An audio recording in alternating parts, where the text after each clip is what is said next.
Friends, welcome back to our channel. 6ാം ക്ലാസ്സിലെ എല്ലാ കൂട്ടുകാർക്കും പുതിയൊരു വീഡിയോയിലേക്ക് സ്വാഗതം. ഇന്ന് നമ്മൾ നോക്കാൻ പോകുന്നത് നിങ്ങളുടെ വാർഷിക മൂല്യനിർണ്ണയം 2023-24 വർഷത്തെ സാമൂഹ്യ ശാസ്ത്രത്തിൻ്റെ ക്വസ്റ്റ്യൻ പേപ്പറാണ്. മലയാളം മീഡിയമാണ്, ഇംഗ്ലീഷ് മീഡിയവും നമ്മൾ അപ്ലോഡ് ചെയ്യുന്നുണ്ട്. ആവശ്യമായിട്ടുള്ള കൂട്ടുകാർ പോയി കാണുക. ബാക്കിയുള്ള സബ്ജക്റ്റുകളും ഓരോന്നായിട്ട് നമ്മൾ എക്സാമിൻ്റെ അന്ന് അപ്ലോഡ് ചെയ്ത് തരുന്നുണ്ട്. ഓക്കെ, ഇനി ആവശ്യമായിട്ടുള്ള നിർദ്ദേശങ്ങളെല്ലാം തന്നിട്ടുണ്ട്. എക്സാം എഴുതാനുള്ള സമയം 2 മണിക്കൂറാണ്. നമുക്ക് നേരെ ഒന്നാമത്തെ പ്രവർത്തനത്തിലേക്ക് കടക്കാം. നിരവധി രാജവംശങ്ങളുടെ വളർച്ചയ്ക്കും തകർച്ചയ്ക്കും സാക്ഷിയായ നഗരമാണ് ഡൽഹി. മധ്യകാലഘട്ടത്തിൽ ഡൽഹി കേന്ദ്രമാക്കി ഭരണം നടത്തിയ ഭരണാധികാരികളുടെ സംഭാവനകളാണ് നൽകിയിരിക്കുന്നത്. അവ നടപ്പിലാക്കിയ ഭരണാധികാരികൾക്കനുസരിച്ച് ക്രമീകരിച്ച് എഴുതാനാണ് പറഞ്ഞിട്ടുള്ളത്. ഓക്കെ, അപ്പോൾ ഇവിടെ 1, ഭരണം കാര്യക്ഷമമാക്കാൻ തലസ്ഥാനം ഡൽഹിയിൽ നിന്നും ദേവഗിരിയിലേക്ക് മാറ്റി.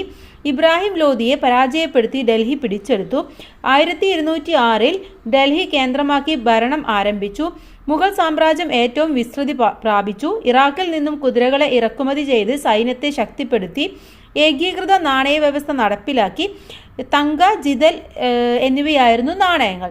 ഇതാണ് തന്നിട്ടുള്ള കാര്യങ്ങൾ എന്ന് പറയുന്നത്. ഇനി ഇതിനെ ഓരോ ഭരണാധികാരികൾക്കനുസരിച്ച് നമുക്ക് എഴുതി നോക്കാം. ഒന്നാമത്തേത് കുത്തുബുദ്ദീൻ ഐബക്കാണ്. 1206 ഡൽഹി കേന്ദ്രമാക്കി ഭരണം ആരംഭിച്ചു എന്നുള്ളതാണ്. ഇനി ഇൽത്തുമിഷുമായി ബന്ധപ്പെട്ടത് എന്താണ്? ഏകീകൃത നാണയ വ്യവസ്ഥ നടപ്പിലാക്കി. തങ്ക, ജിതൽ എന്നിവയായിരുന്നു നാണയങ്ങൾ. ഇതാണ് രണ്ടാമതായിട്ട് വരേണ്ടത്. ഇനി അലാവുദ്ദീൻ ഖിൽജിയുമായി ബന്ധപ്പെട്ടതാണ്. ഏതാണ്? ഇറാഖിൽ നിന്നും കുതിരകളെ ഇറക്കുമതി ചെയ്ത് സൈന്യത്തെ ശക്തിപ്പെടുത്തി എന്നുള്ളതാണ്. ഇനി മുഹമ്മദ് ബിൻ തുഗ്ലക്ക് അവിടെ തന്നിട്ടുണ്ട്. ഭരണം കാര്യക്ഷമമാക്കാൻ തലസ്ഥാനം ഡൽഹിയിൽ നിന്നും ദേവഗിരിയിലേക്ക് മാറ്റി. ഇനി ബാബറുമായി ബന്ധപ്പെട്ടത് എന്താണ്? ഇബ്രാഹിം ലോധിയെ പരാജയപ്പെടുത്തി ഡൽഹി പിടിച്ചെടുത്തു എന്നുള്ളതാണ്. ഇനി ഔറംഗസീബുമായി ബന്ധപ്പെട്ടത് മുഗൾ സാമ്രാജ്യം ഏറ്റവും വിസ്തൃതി പ്രാപിച്ചു. ഓക്കെ, അപ്പം ഇങ്ങനെയാണ് ഇത് ശരിയായിട്ട് എഴുതേണ്ടത്. അപ്പോൾ ഓരോരുത്തരുടെ സംഭാവനയായിട്ട് എഴുതുകയാണ് വേണ്ടത്.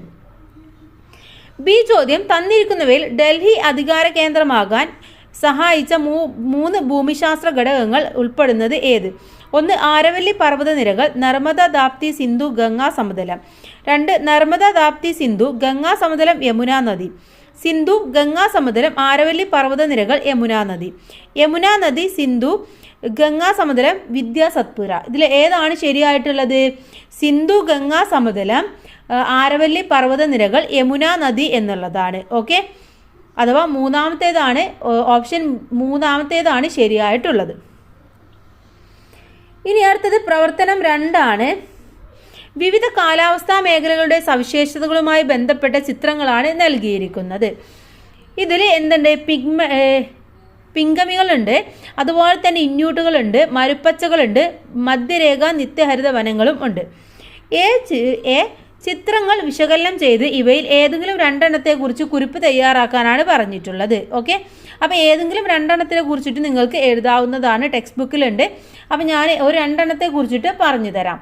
1, മധ്യരേഖ നിത്യഹരിത വനങ്ങളാണ്.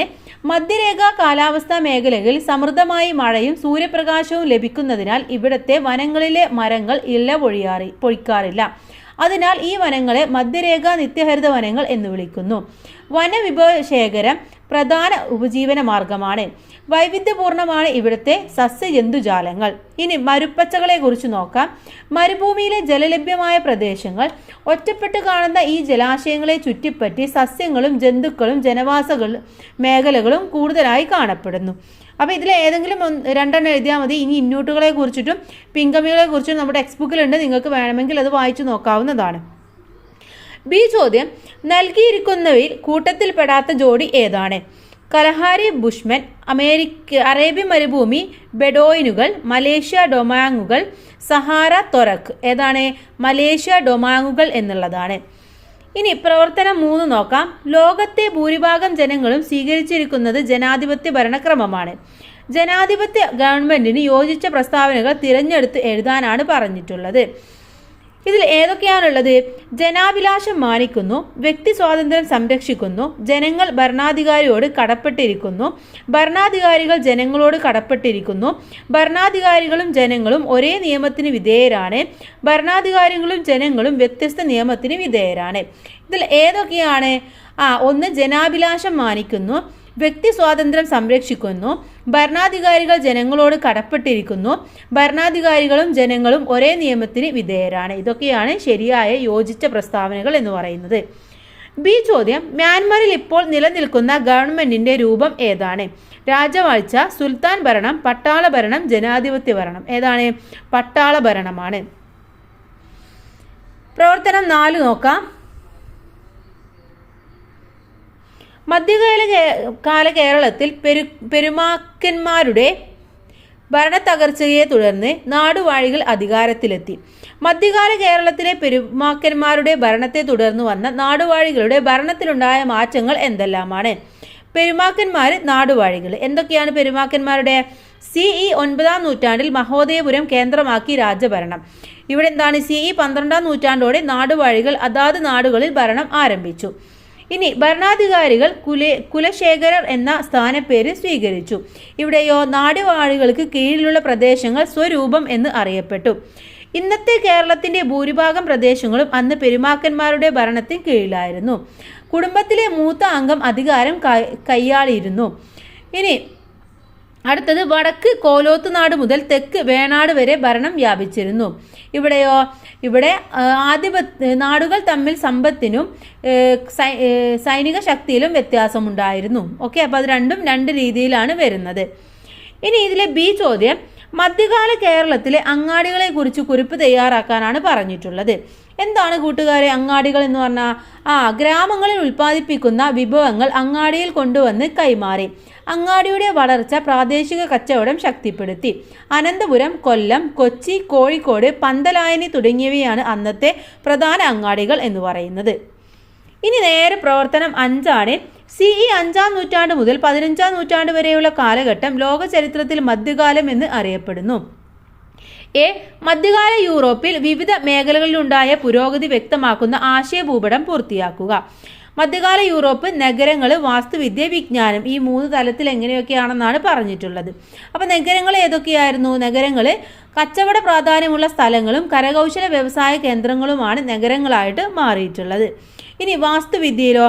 കൂർത്ത ഗോപുരങ്ങൾ കാണപ്പെടുന്ന ഗോത്തിക് ശൈലി നിലവിൽ വന്നു. വിജ്ഞാനമാണെങ്കിൽ അതെങ്ങനെയാണ്? ക്രിസ്ത്യൻ പള്ളികളും അതുപോലെ തന്നെ സന്യാസി മഠങ്ങളും വിദ്യാഭ്യാസത്തിന്റെ കേന്ദ്രങ്ങളായിരുന്നു. ഇനി കൂർത്ത ഗോപുരങ്ങൾ കാണപ്പെടുന്ന ഗോത്തിക് ശൈലി നിലവിൽ വന്നു. എവിടെയാണ് അത് നമുക്ക് കാണുന്നത്? കമാനങ്ങളും വിശാലമായ മുറികളുമുള്ള റോമൻസ്ക് ശൈലി നിലവിൽ വന്നതോടു കൂടിയിട്ടാണ്. ഓക്കെ, ഇനി ബി, മധ്യകാല ഇന്ത്യയിൽ ചൈനക്കാർ നൽകിയ സംഭാവനകൾ ഉൾപ്പെടുത്തി കുറിപ്പ് തയ്യാറാക്കാനാണ് പറഞ്ഞിട്ടുള്ളത്. എന്തൊക്കെയായിരുന്നു പ്രധാനപ്പെട്ട സംഭാവനകൾ എന്ന് പറയുന്നത്?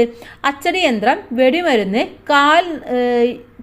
കാൽ യാത്രകളിൽ ദിശ മനസ്സിലാക്കാൻ സഹായിക്കുന്ന വടക്കു നോക്കി യന്ത്രം, അച്ചടി വിദ്യ വിജ്ഞാനത്തിന്റെ വളർച്ചയെ സഹായിച്ചു. അതുപോലെ തന്നെ പഗോഡകൾ നിർമ്മാണ വൈഭവത്തിന് തെളിവുകളാണ്. ഇനി 6-ാമത്തെ പ്രവർത്തനമാണ് കടമകളില്ലാതെ അവകാശങ്ങൾ നിലനിൽക്കുകയില്ല. അവകാശങ്ങളും കടമകളും പരസ്പരം ബന്ധപ്പെടുത്തി തന്നിരിക്കുന്നവ പൂർത്തിയാക്കുക. കുട്ടി എന്ന നിലയിൽ സംരക്ഷണം എൻ്റെ അവകാശമാണ്. ഓക്കെ, അവിടെ കടമ എന്ന് പറയുന്നത് എന്താണ്? എന്നെ സംരക്ഷിക്കുക മാതാപിതാക്കളുടെ കടമയാണ്. ഇനി വാർദ്ധക്യത്തിൽ മാതാപിതാക്കളെ സംരക്ഷിക്കുക എൻ്റെ കടമയാണ്. അവിടെ അവകാശം എന്ന് പറയുന്നത് വാർദ്ധക്യത്തിൽ സംരക്ഷണം മാതാപിതാക്കളുടെ അവകാശമാണ്. 3, പഠിക്കാൻ എനിക്ക് അവകാശമുണ്ട്. അപ്പോൾ കടമ എന്താണ്? പഠിക്കുക എന്നത് എൻ്റെ കടമയാണ്. ഇനി കുട്ടികളുടെ അവകാശങ്ങൾ സംരക്ഷിക്കുന്നതിന് ദേശീയ തലത്തിലും സംസ്ഥാന തലത്തിലും രൂപീകരിച്ചിട്ടുള്ള പ്രധാന കമ്മീഷനുകൾ ഏതെല്ലാമാണ്? ഒന്ന് ദേശീയ ബാലാവകാശ കമ്മീഷൻ, മറ്റൊന്ന് സംസ്ഥാന ബാലാവകാശ കമ്മീഷൻ. ഓക്കെ, ദേശീയ ബാലാവകാശ കമ്മീഷൻ, സംസ്ഥാന ബാലാവകാശ കമ്മീഷൻ. 7, ഗ്രാമനഗര സമൂഹങ്ങളുടെ സവിശേഷതകൾ വ്യത്യസ്തമാണ്. നൽകിയിരിക്കുന്ന സൂചകങ്ങളെ അടിസ്ഥാനമാക്കി ഗ്രാമസമൂഹവും നഗരസമൂഹവും താരതമ്യം ചെയ്ത് കുറിപ്പ് തയ്യാറാക്കുക. ഓക്കെ, സൂചകങ്ങൾ ജീവിത രീതി, തൊഴിൽ, അയൽപക്ക ബന്ധങ്ങൾ, വേഷവിധാനം ഇതൊക്കെ ആയിരിക്കണം നമ്മൾ അതിൽ ഉൾപ്പെടുത്തേണ്ടത്. അപ്പോൾ ഗ്രാമങ്ങളിലെ ജീവിത രീതികൾ സങ്കീർണമല്ല, എന്നാൽ നഗരങ്ങളിലേത് സങ്കീർണമായ ജീവിത രീതികളാണ്. കൃഷിയും അനുബന്ധ തൊഴിലുകളുമാണ് ഗ്രാമങ്ങളിലെങ്കിൽ വ്യവസായത്തോടും വ്യാപാരത്തോടും ബന്ധപ്പെട്ട തൊഴിലുകളാണ് നഗരങ്ങളിലേത്. ഗ്രാമപ്രദേശങ്ങളിൽ ജീവിക്കുന്നവർക്ക് പരസ്പരം അടുത്തറിയാം, അവർ തമ്മിൽ നല്ല അടുപ്പമുണ്ടായിരിക്കും. എന്നാൽ നഗരങ്ങളിൽ അയൽപക്ക ബന്ധങ്ങൾ കുറവാണ്. ഗ്രാമീണരുടെ വേഷം ലളിതമായിരിക്കും. ഫാഷനുകൾക്ക് അനുസരിച്ചുള്ള വേഷവിധാനമാണ് നഗരങ്ങളിലേത്. ഇനി ബി, ഗോത്ര സമൂഹങ്ങൾ ഒരുമിച്ച് താമസിക്കുന്ന സ്ഥലം ഏതു പേരിൽ അറിയപ്പെടുന്നു? എന്താണ്? ഊര് എന്നാണ് അറിയപ്പെടുന്നത്. ഊര്. എട്ടാമത്തേത്, പ്രകൃതിയിൽ കാണുന്നതും മനുഷ്യന് ഉപയോഗപ്രദവുമായ വസ്തുക്കളാണ് വിഭവങ്ങൾ. എ, നൽകിയിരിക്കുന്ന വിഭവങ്ങളെ ഉപയോഗിക്കുന്നതിനനുസരിച്ച് തീരുന്നവ അല്ലാത്തവ എന്ന ക്രമത്തിൽ പട്ടികപ്പെടുത്തുക. തന്നിട്ടുള്ളത് ജലം, സൂര്യപ്രകാശം, പ്രകൃതിവാതകം, പെട്രോളിയം, കൽക്കരി, കാറ്റ്. ഇതിലെ ഉപയോഗത്തിനനുസരിച്ച് തീരുന്ന വിഭവങ്ങൾ ഏതൊക്കെയാണ്? പ്രകൃതിവാതകം, പെട്രോളിയം, കൽക്കരി. ഉപയോഗത്തിനനുസരിച്ച് തീരാത്ത വിഭവങ്ങളോ? ജലം, കാറ്റ്, സൂര്യപ്രകാശം. ഇനി ബി ചോദ്യം, എന്താണ് വിഭവശോഷണം എന്ന് പറഞ്ഞാൽ?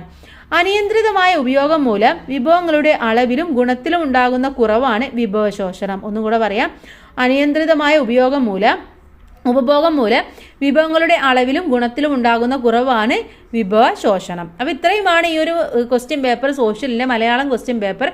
ഇനി നമുക്ക് ഇംഗ്ലീഷ് ക്വസ്റ്റ്യൻ പേപ്പർ നോക്കാം. അതുപോലെ തന്നെ ഇമ്പോർട്ടൻ്റ് ആയിട്ട് കുറച്ച് കാലങ്ങളായിട്ട് ക്വസ്റ്റ്യൻ പേപ്പറിൽ വന്നിട്ടുള്ള കുറച്ച് ക്വസ്റ്റ്യൻസ് കൂടെ നമുക്ക് നോക്കാവുന്നതാണ്. എല്ലാ കൂട്ടുകാർക്കും നല്ല മാർക്ക് തന്നെ കിട്ടട്ടെ. All the best. Thanks for watching.